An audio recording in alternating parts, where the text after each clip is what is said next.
Bonjour à tous, chers auditeurs, auditrices de la Radio Toison. J'espère que vous allez bien par la grâce de Dieu. Alors moi aussi, je vais bien par la grâce de Dieu. Bienvenue à tous ceux qui nous écoutent. Bienvenue à tous ceux qui vont nous écouter en différé. Que le nom de Jésus soit béni, que le nom de Jésus soit glorifié, que le nom de Jésus soit acclamé. Alors pour commencer ce moment, j'aimerais vous inviter à courber la tête et nous allons prier.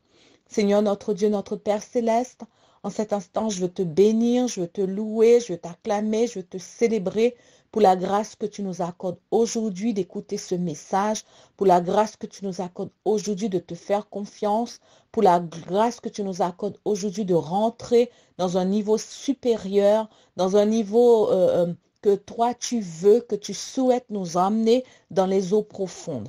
Alors gloire et louange soient parmi nous et avec nous, Seigneur. Nous voulons réclamer ta présence. Je réclame ta présence, la présence de Jésus, la présence de mon Père, la présence du Saint-Esprit et le ministère des anges. Seigneur, je te demande que les cerveaux, je te demande que le cœur, je te demande que l'âme, je te demande que tes enfants puissent entendre, que tes enfants puissent écouter. Je te demande que l'incrédulité, je te demande que le diable soit menotté, lié, afin que tes enfants puissent entendre, écouter, recevoir la liberté qui se trouve qu'en toi et en toi seul. Je demande ces choses pour ton peuple et je demande ces choses pour moi-même aussi. Dans le nom de Jésus-Christ, le Fils du Dieu très haut. Amen. Le texte que je voudrais partager avec vous se retrouve dans Jean 2. Jean 2, à partir du verset 1er, je tourne ma page, à partir du verset 1er jusqu'au verset 13. Il est écrit, 3 jours après, il y eut des noces à Cana en Galilée. La mère de Jésus était là, et Jésus fut aussi invité aux noces avec ses disciples. Le vin ayant manqué, la mère de Jésus lui dit, ils n'ont plus de vin. Jésus lui répondit, Femme, qu'y a-t-il entre moi et toi? Mon heure n'est pas encore venue. Sa mère dit au serviteur, Faites ce qu'il vous dira. Or, il y avait là 6 vases de pierre destinés aux purifications des Juifs et contenant chacun 2 ou 3 mesures. Jésus leur dit, Remplissez d'eau ces vases. Ils les remplirent jusqu'au bord. Puisez maintenant, leur dit-il, et portez-en à l'ordonnateur du repas. Et ils emportèrent.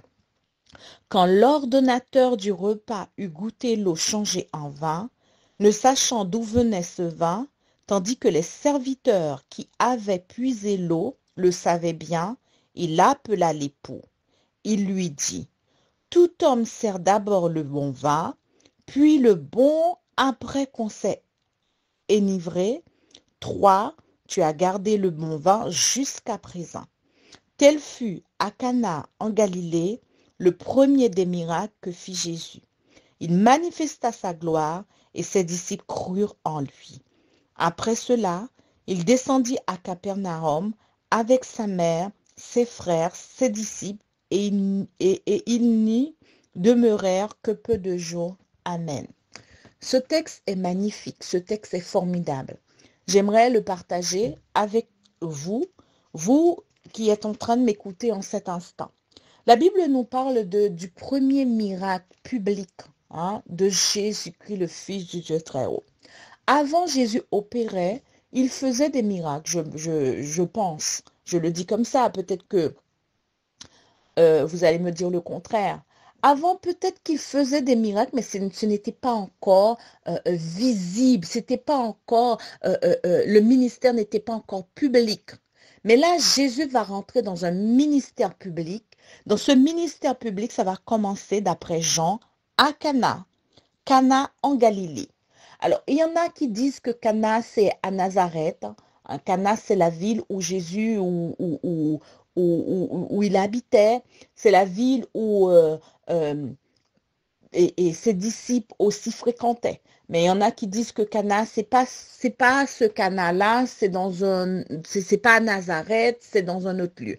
Alors, c'est pas le plus important pour nous. Ce qui est le plus important, c'est de mettre l'accent sur le miracle de ta vie qui va se produire aujourd'hui. Le plus important, c'est de mettre l'accent sur ce qui va se passer maintenant dans ta vie au nom de Jésus. La Bible nous dit, et Jésus fut aussi invité aux noces de ses disciples. Je voudrais transposer ça quelque part. Hein? Il y a une fête, il y a un mariage, on invite Jésus et on invite ainsi ses disciples. On invite Jésus et on invite aussi sa mère. La Bible nous dit, le vin ayant manqué, la mère de Jésus lui dit, ils n'ont plus de vin. Ça me fait penser à des situations dans ma vie. Des situations où je vais inviter Jésus à rentrer dans ma vie, où je vais inviter Jésus à rentrer dans mes situations. Il y a des situations que nous traversons, il y a des situations que nous sommes en train de vivre. Des fois, nous oublions d'inviter Jésus. Nous oublions de l'inviter à venir dans la situation. Ça peut être une situation de couple, ça peut être une situation avec les enfants, ça peut être une situation au travail et l'invitation doit être faite. Hein? Là, Jésus est invité au mariage à Cana. Hein? Aujourd'hui, j'aimerais, si vous êtes d'accord, d'inviter Jésus dans la situation que vous êtes en train de vivre, d'inviter Jésus dans ce mariage compliqué, d'inviter Jésus dans ce divorce difficile, d'inviter Jésus. La première chose à poser, c'est l'invitation.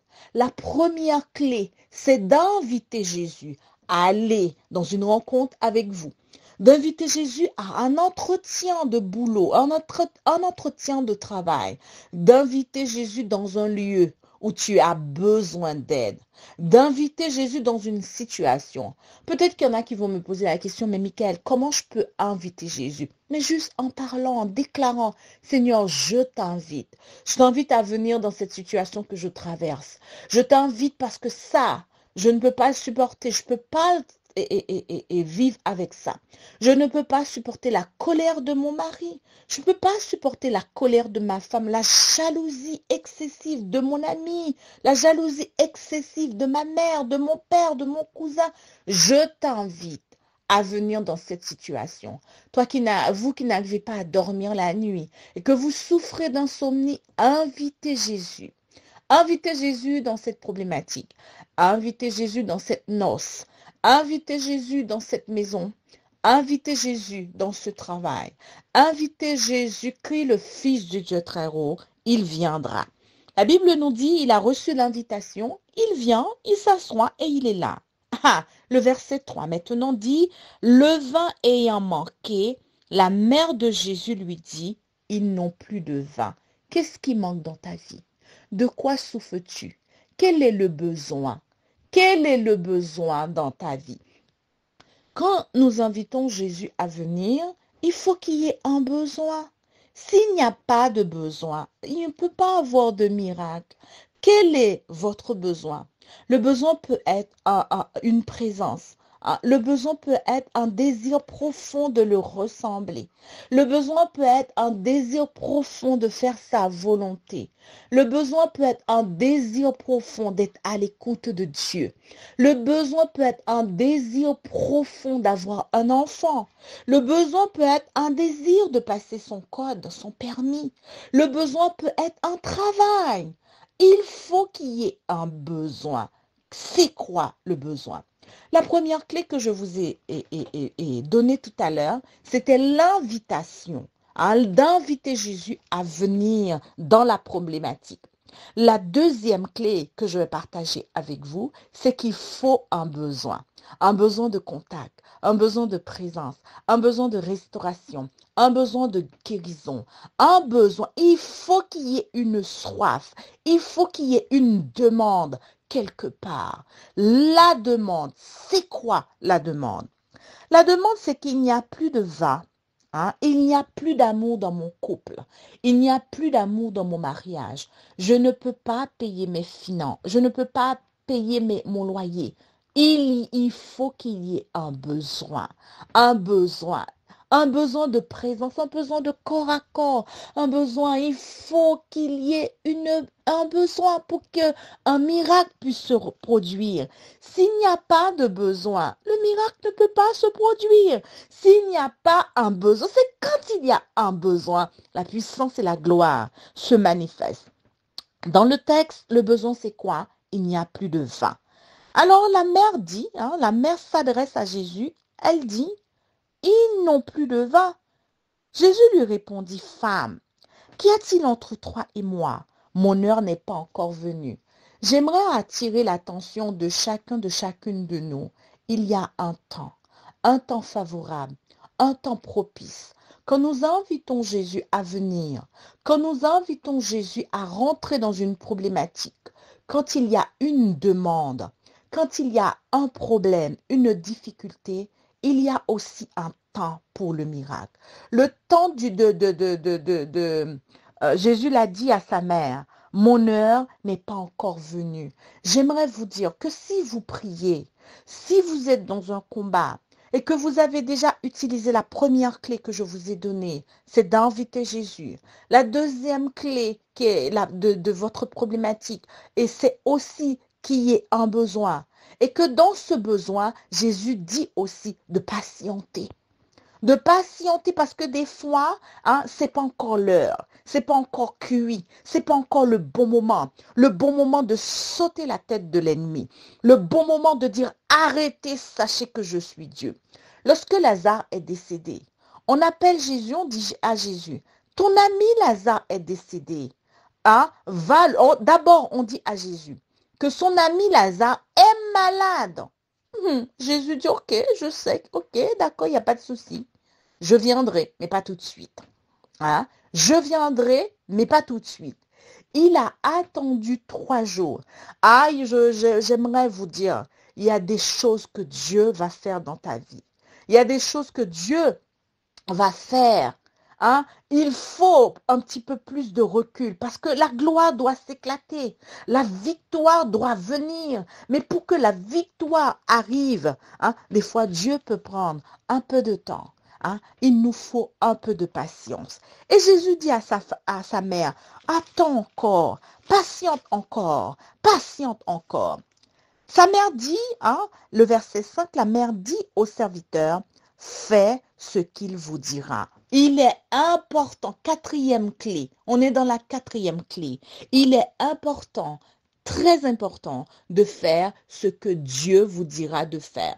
Dans chaque situation que nous allons inviter Jésus, dans chaque problématique que nous allons traverser, il y aura toujours une réponse appropriée. La réponse, il faut obéir. Sans l'obéissance, c'est la clé. Deutéronome 28 déclare, si tu obéis à la voix de l'Éternel, voici les bénédictions qui viendront sur toi. Si tu n'écoutes pas, tu n'obéis pas, voici les malédictions qui viendront aussi sur toi. La 4e clé, c'est l'obéissance. L'obéissance sans comprendre. L'obéissance, même si on ne comprend pas ce que Jésus veut. L'obéissance. Dans la situation que vous êtes en train de vivre, il vous faut l'obéissance. Et c'est la mère de Jésus qui va nous donner cette clé. Elle dit, faites ce qu'il vous dira. J'aimerais transposer cette partie-là en vous disant, faites ce qu'il vous dira. Faites ce qu'il vous dira. Souvent, la réponse est en nous. La réponse est dans la pensée. Souvent, la réponse peut se trouver dans un rêve que Dieu va envoyer. Il faut être à l'écoute de Dieu.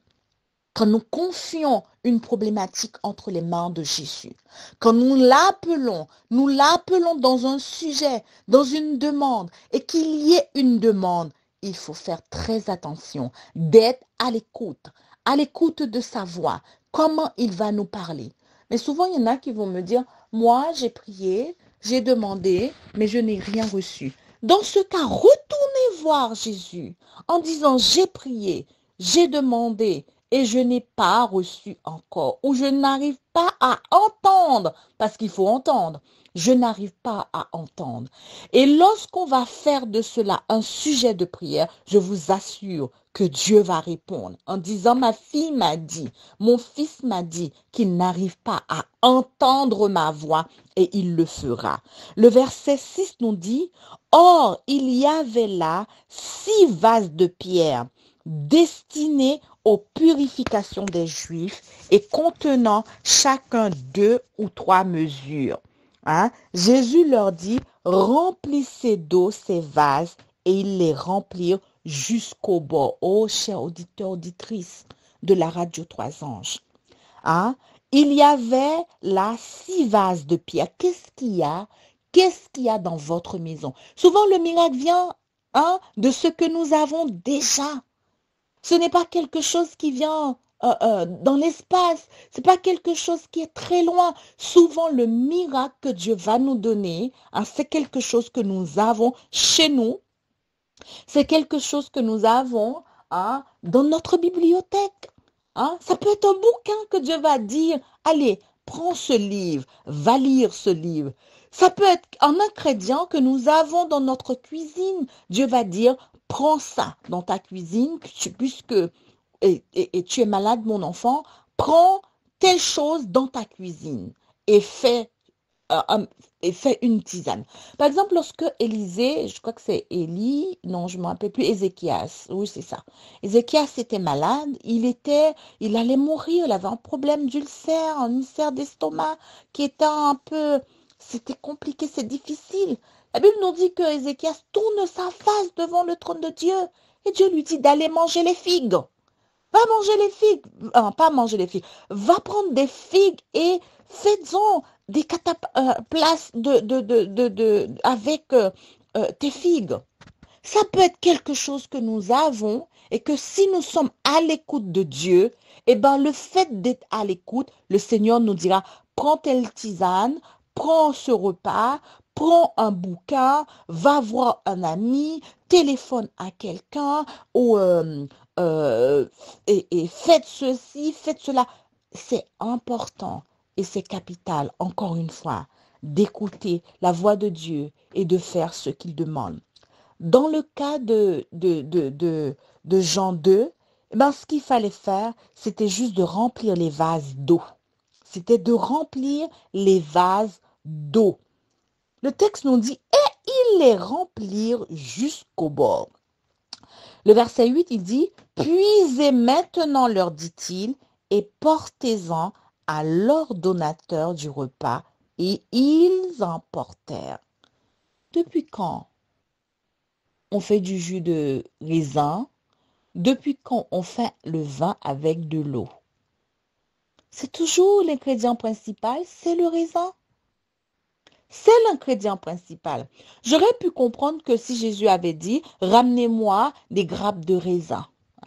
Prenez des grappes de raisin, rajoutez 2-3 raisins dans des vases et ensuite écrasez et mettez de l'eau. Je pouvais comprendre cette partie-là. Mais Jésus va opérer d'une manière surnaturelle. Il dit, remplissez ces vases d'eau. Remplissez ces vases d'eau.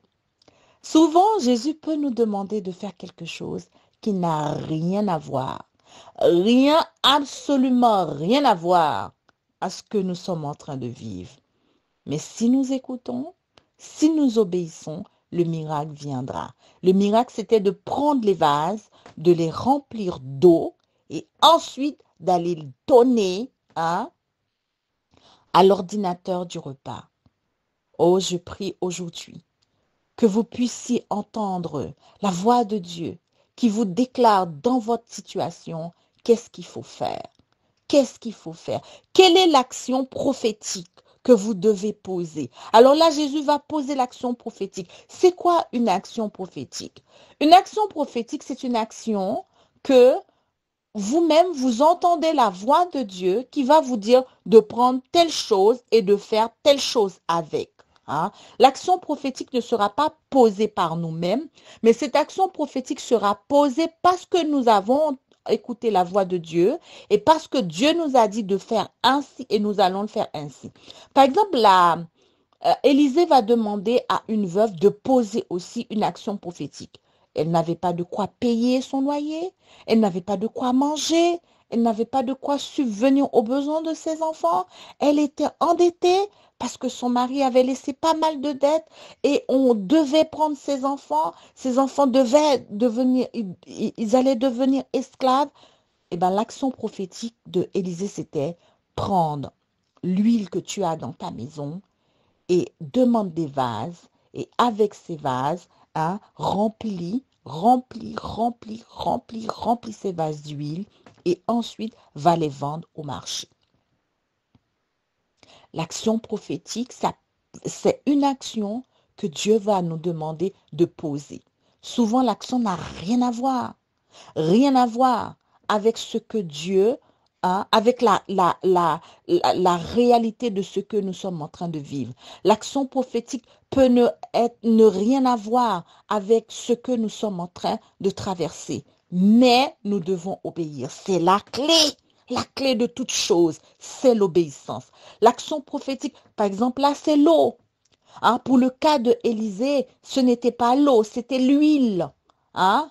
Dans d'autres cas, c'est le sel. Hein? Élisée va dans un lieu où c'était infect, où le repas n'était pas bon, où l'eau aussi était empoisonnée. Il dit, mettez du sel dans l'eau. Parce que Jésus a dit, vous êtes le sel de la terre. Vous qui m'écoutez en cet instant, vous pouvez avoir une problématique et vous entendez le Saint-Esprit de Dieu qui vous demande de prendre l'huile d'onction, de passer sur le corps, de prendre l'huile d'olive, l'huile qui signifie la présence de Dieu, hein, de passer ça sur le corps. Et vous vous dites, mais je ne peux pas passer l'huile. Pourquoi je veux passer l'huile? Eh bien, c'est la clé, hein, la clé.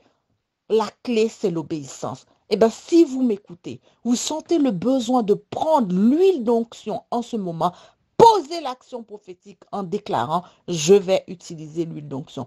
Il se peut que vous êtes malade, vous avez un fibrome, un kyste, un cancer, et que vous ressentez dans votre cœur de prendre de l'eau et de prier sur l'eau et de boire cette eau en déclarant que avec cette eau, je suis guéri par le nom de Jésus.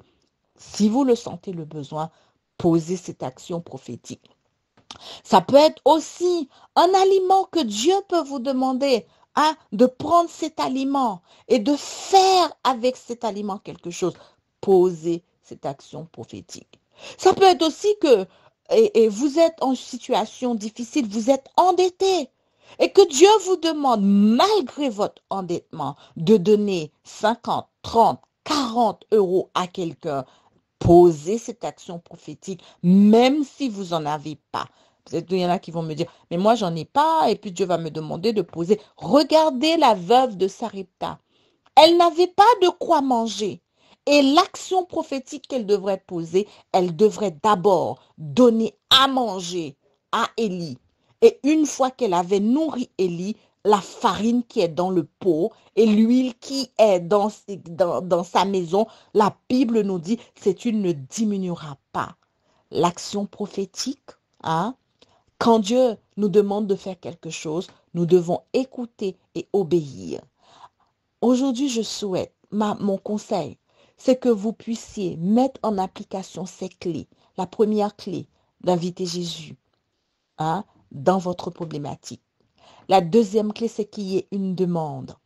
La troisième clé, c'est l'obéissance. La quatrième clé, c'est de mettre en application ce que vous avez reçu de la part de Dieu. Il y en a qui sont dans des chemins compliqués, dans des chemins difficiles, tout simplement parce que ça fait 5 ans, 6 ans que Dieu avait dit non et que cette personne n'a pas voulu écouter. Il y en a qui sont dans une problématique. Dieu avait déjà dit, quitte ton foyer, quitte ta maison, va dans un autre lieu, comme Dieu avait déclaré pour Abraham. Mais malheureusement, cette personne n'a pas écouté. Il y en a aussi qui ont le mari de quelqu'un ou la femme de quelqu'un entre les mains. Et que cette personne prie et que Dieu dit, quitte le mari de cette personne, quitte la femme de cette personne. Mais malheureusement, cette personne n'a pas écouté. Il y en a que Dieu a déjà parlé. Si Dieu vous a déjà parlé, retournez à la source. Retournez et mettez en application ce que Dieu vous a demandé de faire. Aujourd'hui, ma prière, c'est que vous puissiez appliquer ces clés, ces clés que je vous ai données, de mettre Jésus, hein, d'inviter Jésus, d'obéir et de poser l'action prophétique que Dieu vous a demandé de le faire. L'action prophétique peut être n'importe quoi que Dieu peut vous demander de le faire. Dieu peut vous demander juste de sortir. Dieu peut vous demander juste, je ne sais pas, de manger un fruit. Dieu peut vous demander juste de faire des choses que vous ne connaissez pas. Mais il faut le faire. Parce que tout simplement, Dieu vous a demandé de le faire. Un matin, je me suis réveillée, je n'étais pas bien du tout, du tout, du tout, du tout. Et comme je n'étais pas bien, l'idée que mon mari et moi nous avons eue, c'est d'aller aux urgences. Mais une pensée est venue dans ma tête. Au lieu tout de suite de me précipiter aux urgences, pourquoi ne pas prendre l'huile d'onction, parce que j'ai une bouteille d'huile d'olive chez moi que j'ai prié dessus et que j'ai consacrée à l'Éternel. La pensée qui est venue, c'est de prendre cette huile et de me consacrer à nouveau à Dieu et de demander à Jésus qu'à travers cette huile d'onction que je sois guérie. Quand l'idée est venue dans ma tête, j'ai dit avant de partir aux urgences, je vais faire ce qui est venu dans ma tête. J'ai dit à mon mari, prends l'huile d'onction, impose-moi les mains et impose-moi et mets l'huile d'onction sur moi. Quand mon mari l'a fait, cher auditeur, chère auditrice, je me suis sentie tellement bien. Et d'un seul coup, une fois que l'huile était posée sur moi, j'avais envie de dormir. J'avais pas envie d'aller aux urgences, mais c'était juste envie de dormir. Et j'ai dormi pendant 2 heures. Quand je me suis réveillée, j'ai senti qu'il y avait une amélioration de mon problème. J'ai continué encore à appliquer ce que je ressentais, ce que j'avais reçu dans mon cœur. Et jusqu'à aujourd'hui, je n'ai pas été aux urgences, j'ai été guérie.